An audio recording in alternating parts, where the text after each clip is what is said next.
I have a 9-volt battery for the power source, Altoids container to put everything on and inside of, and my mini breadboard.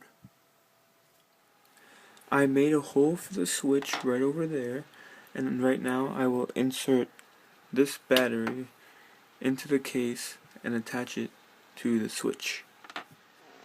This is the inside 9-volt battery taped in place over here, red wire attached to the switch, and then another wire from the switch is going, and that will be the thicker wire will be the positive end. The black wire going from the battery will be the negative end, and that will go into the breadboard in those two spots over in these two buses.